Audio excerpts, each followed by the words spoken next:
السلام علیکم۔ آج جمعرات ہے، فروری کی 25 تاریخ۔ پاکستان میں سر شام کے 7، بھارت میں 7:30، اور یہاں ہمارے اسٹوڈیوز کی گھڑیوں میں صبح کے 9 بج رہے ہیں۔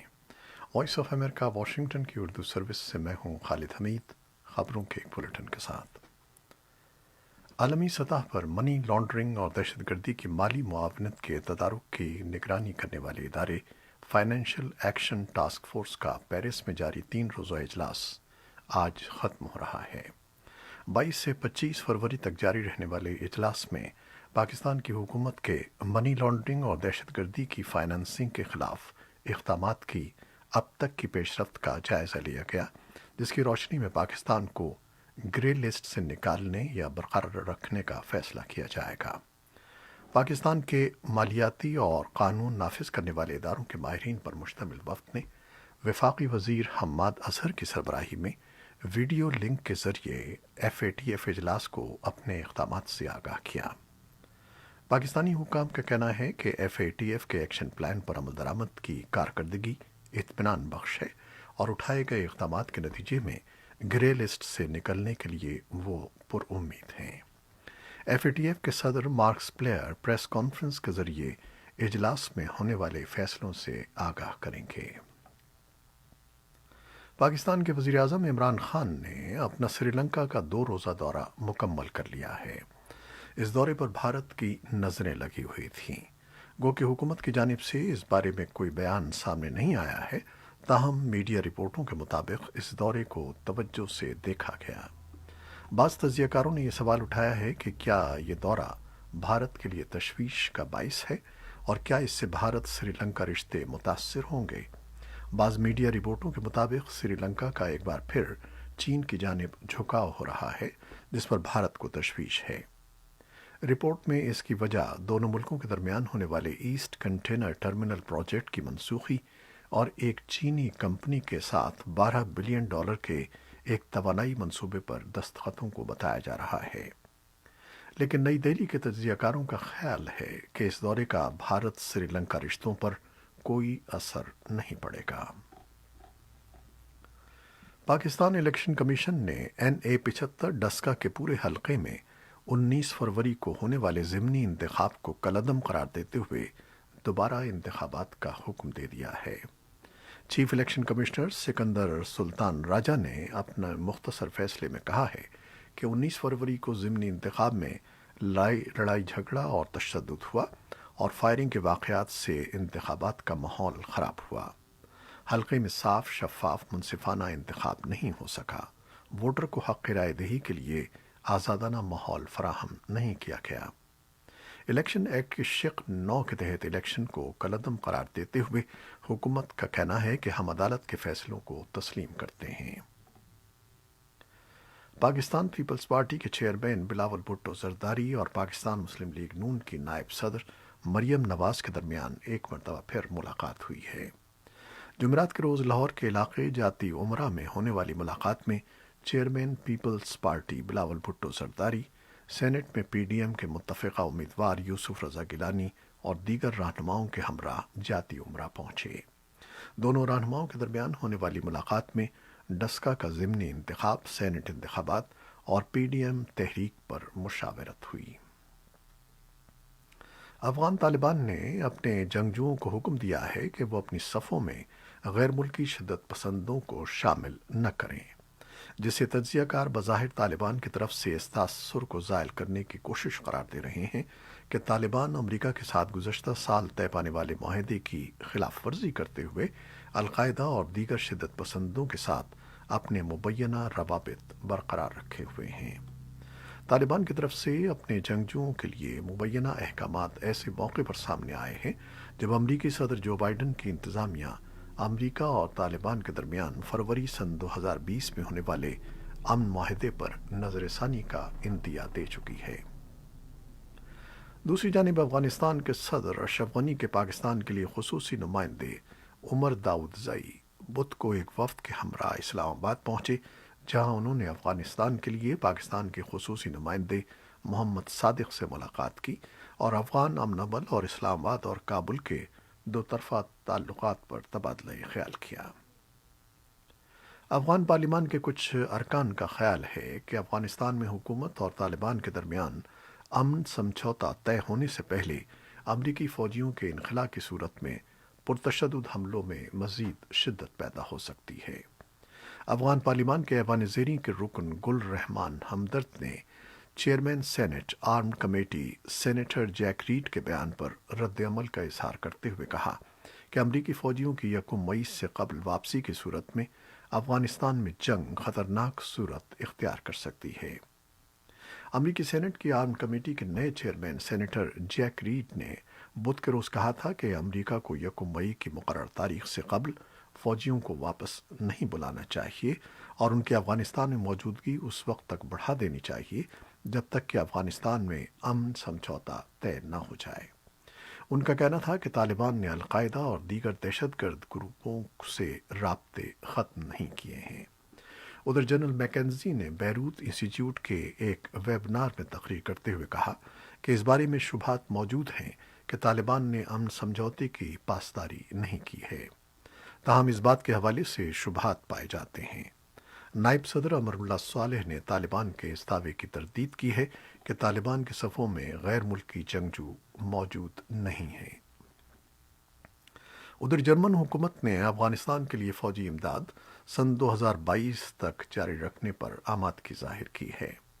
فوجی تجزیہ کار اسد اللہ ندیم کا کہنا ہے کہ اگر امریکہ نے افغانستان میں اپنے فوجیوں کی تعداد کم کر دی تو جرمنی نیٹو اور امریکہ کے ساتھ مل کر اس خلا کو پر کر سکتا ہے۔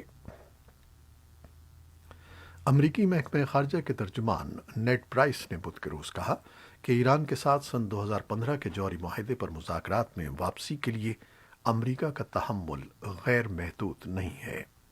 ایک نیوز بریفنگ میں جب پرائس سے پوچھا گیا کہ آیا اس پیشکش کی کوئی حتمی تاریخ ہے تو انہوں نے کہا کہ ایران کی جوہری سرگرمیوں پر سن 2015 کے معاہدے کے تحت عائد پابندیوں کی تعمیل سے ایران کے انحراف نے امریکہ کے لیے اس معاملے کو ایک فوری نوعیت کا مسئلہ بنا دیا ہے۔ ہمارے تحمل کی بھی ایک حد ہے، اور ان کا کہنا تھا کہ صدر کا موقف واضح ہے کہ ایران کبھی بھی جوہری ہتھیار نہ تیار کرے کیونکہ یہی سب سے مؤثر طریقہ سفارتکاری ہے۔ شام میں بے گھر ہونے والے متعدد گھرانوں کے بچے گزر اوقات کے لیے اکثر خطرناک اور کم معاوضے کا کام کر رہے ہیں کیونکہ ان خاندانوں کو حکومتوں اور امدادی تنظیموں نے نظر انداز کر رکھا ہے۔ وائس آف امریکہ کی ہیدر مردوک شام کے شہر ادلیب سے رپورٹ کرتی ہیں کہ شام کے شہر ادلیب کے مضافاتی علاقوں میں عارضی بستیاں بڑے کچرے والے ایک میدان کے ساتھ ہیں۔ یہ 10 سال کی خانہ جنگی کے بعد شامی حزب اختلاف کا آخری مضبوط گڑھ ہے۔ ادلب میں لگ بھگ 10 لاکھ افراد اپنے گھروں کو چھوڑ کر جا چکے ہیں جبکہ متعدد افراد جنگجو پارٹیوں کے مابین پھنسے ہونے کی وجہ سے بے گھر ہو گئے ہیں۔ ان عارضی بستیوں میں رہائش پذیر یہ خاندان کچرے سے قابل استعمال اشیاء کو جمع کر کے اور فروخت کر کے اپنی زندگی گزار رہے ہیں۔ ان میں بہت سے کارکن بچے ہیں۔ ہیومن رائٹس واچ کا کہنا ہے کہ اس وقت 20 لاکھ بے گھر شامی بچے اسکول نہیں جا رہے۔ یونیسیف کا کہنا ہے کہ اس بات کا امکان ہے کہ دنیا بھر میں اب اس وبائی مرض کی وجہ سے مزید لاکھوں بچوں کو افرادی قوت میں دھکیلا جا رہا ہے۔ امریکی صدر جو بائیڈن نے بدھ کے روز اپنے پیشرو کے اس حکم نامے کو منسوخ کر دیا ہے جس نے گرین کارڈ کے بہت سے درخواست گزاروں کے لیے امریکہ میں داخل ہونے کا راستہ روک دیا تھا۔ سابق صدر ڈونلڈ ٹرمپ نے گزشتہ سال یہ کہتے ہوئے اس حکم نامے کو جاری کیا تھا کہ کرونا وائرس پینڈیمک کے باعث بے روزگاری میں اضافے کے دوران امریکی کارکنوں کے تحفظ کے لیے اس پابندی کی ضرورت ہے۔ بائیڈن نے بدھ کو ویزا بین کو منسوخ کرتے ہوئے اس حکم نامے کی دلیل کو مسترد کر دیا۔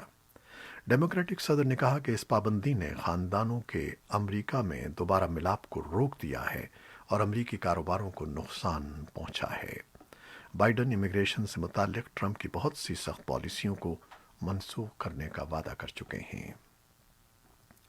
امریکہ کے ایک وفاقی جج نے صدر جو بائیڈن کی انتظامیہ کے جلا وطنی کے عمل کو 100 روز مؤخر کرنے کے اقدام پر غیر معینہ مدت کے لیے پابندی لگا دی ہے۔ اس سلسلے میں امریکی ضلعی جج ڈریو ٹپٹن نے منگل کے روز دیر گئے ابتدائی حکم نامہ جاری کیا۔ بائیڈن نے اپنی انتخابی مہم میں ڈپورٹیشن کو 100 روز تک روکنے کی تجویز دی تھی، جو امیگریشن نفاذ کے ایک بڑے جائزے کا حصہ تھی اور سابق صدر ڈونلڈ ٹرمپ کی ترجیحات کو تبدیل کرنے کی کوشش تھی۔ امریکی وزیر خارجہ اینٹنی بلنکن نے کہا ہے کہ امریکہ انسانی حقوق کے تحفظ اور ترویج کے لیے پوری طرح سے کاربند رہے گا۔ یہ یقین دہانی انہوں نے اقوام متحدہ کی انسانی حقوق کونسل کے 47ویں اجلاس سے خطاب کرتے ہوئے کہی ہے۔ اپنا عہدہ سنبھالنے کے بعد ہیومن رائٹس کونسل میں یہ ان کی پہلی شرکت تھی۔ بلنکن نے واضح کیا کہ امریکہ پوری طرح سے کونسل کے کاموں میں شرکت کا ارادہ رکھتا ہے۔ انہوں نے کہا کہ کونسل میں اپنے اثر و رسوخ کے ساتھ کام کرنے کی خاطر امریکہ ہیومن رائٹس کونسل کے سن 2020 سے 2024 کے انتخابات میں شرکت کرے گا۔ سابق صدر ڈونلڈ ٹرمپ نے جون سن 2018 میں کونسل سے علیحدگی اختیار کر لی تھی۔ بائیڈن انتظامیہ نے سال 8 فروری کو کونسل میں بطور مبصر دوبارہ شمولیت اختیار کر لی ہے۔ سیکیورٹی اور دفاع کے موضوعات کے حوالے سے یورپین یونین کا ایک خصوصی 2 روزہ ورچوئل سربراہ اجلاس آج جمعرات سے شروع ہو رہا ہے، جس میں کرونا وائرس ویکسین کی ترسیل، سرحدی معاملات اور کووڈ پاسپورٹ سے متعلق خاص طور پر گفتگو کی جائے گی۔ یہ اجلاس یورپین یونین کے رکن ممالک کی طرف سے کرونا وائرس ویکسین کی ترسیل میں تاخیر کے الزامات کے تناظر میں منعقد ہو رہا ہے۔ بدھ کے روز شمالی نائجیریا میں مسلح افراد نے 2 حملوں میں 36 افراد کو ہلاک کر دیا ہے۔ رائٹرز کے مطابق ایک روز پہلے باغیوں نے افریقہ کے اس انتہائی گنجان آباد علاقے میں راکٹ داغنے والے گرینیڈ پھینک کر سیکیورٹی کی صورتحال کو اور ابتر کر دیا تھا۔ نائجیریا میں جرائم پیشہ گروہ ملک شمال میں اغوا اور ڈاکہ زنی کی وارداتوں میں سینکڑوں لوگوں کو ہلاک کر چکے ہیں۔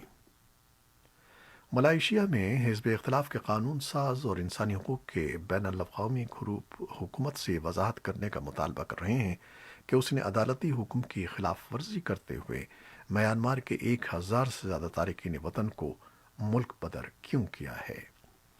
کوالالمپور میں ہائی کورٹ نے میانمار کے 1200 شہریوں کی مجوزہ وطن واپسی کو روکنے کا حکم دیا تھا، جس کی درخواست ایمنسٹی انٹرنیشنل اور انسانی حقوق کے علمبردار مقامی گروپ اسائلم ایکسس کی جانب سے کی گئی تھی اور جو ابھی زیر غور ہے۔ لیکن امیگریشن حکام نے چند گھنٹوں بعد اعلان کیا کہ میانمار کے 3 بحری جہازوں پر سوار کر کے انہوں نے 1086 شہریوں کو واپس بھیج دیا ہے۔ حزب اختلاف کے 4 قانون سازوں نے ایک بیان جاری کیا جس میں کہا گیا کہ ان کی ملک بدری توہین عدالت کے زمرے میں آتی ہے۔ ہائی کورٹ نے بدھ کے روز ایک اور فیصلہ جاری کرتے ہوئے حکومت کو حکم دیا کہ وہ میانمار کے باقی 114 شہریوں کو وطن واپس نہ بھیجیں، کیونکہ amnesty and asylum access appeal پر سماعت آئندہ ماہ ہوگی۔ سعودی صحافی جمال خشوگی کی پراسرار ہلاکت کی تحقیقات کرنے والی امریکی خفیہ ایجنسی کی جانب سے جمعرات کو تفصیلی رپورٹ جاری کیے جانے کا امکان ہے۔ پیش رفت سے آگاہ 4 امریکی عہدیداروں کے مطابق رپورٹ میں سعودی ولی عہد محمد بن سلمان کو خشوگی کی ہلاکت کا ذمہ دار ٹھہرایا گیا ہے۔ امریکی وفاقی تحقیقاتی ایجنسی نے یہ رپورٹ مرتب کرنے میں کلیدی کردار ادا کیا ہے۔ پیش رفت سے آگاہ 4 امریکی عہدیداروں کا کہنا ہے کہ رپورٹ میں بتایا گیا ہے کہ محمد بن سلمان نے جمال خشوگی کے قتل کی منظوری دی تھی۔ یاد رہے کہ جمال خشوگی امریکی اخبار واشنگٹن پوسٹ میں کالم لکھتے تھے اور سعودی ولی عہد محمد بن سلمان کی پالیسیوں پر کھل کر تنقید کرتے تھے۔ امریکی صدر جو بائیڈن نے بدھ کو صحافیوں سے گفتگو کے دوران بتایا تھا کہ انہوں نے یہ رپورٹ پڑھی ہے اور وہ اس بارے میں سعودی عرب کے بادشاہ سلمان سے بات کرنے کا ارادہ رکھتے ہیں۔ امریکی ریاست ٹیکساس میں مقیم پاکستانی ڈاکٹر مہوش مارٹن کی اس وقت خوشی کی انتہا نہ رہی جب انہیں یہ معلوم ہوا کہ ان کی تحقیق پر مبنی مضمون کو ایک بڑے امریکی میڈیکل میگزین نے شائع کرنے کا فیصلہ کیا ہے۔ مہوش چند برس پہلے پاکستان سے امریکہ آئیں۔ اب تک 7 بین الاقوامی تحقیقی منصوبوں میں شرکت کر چکی ہیں، جن میں کووڈ 19 کے امراض قلب،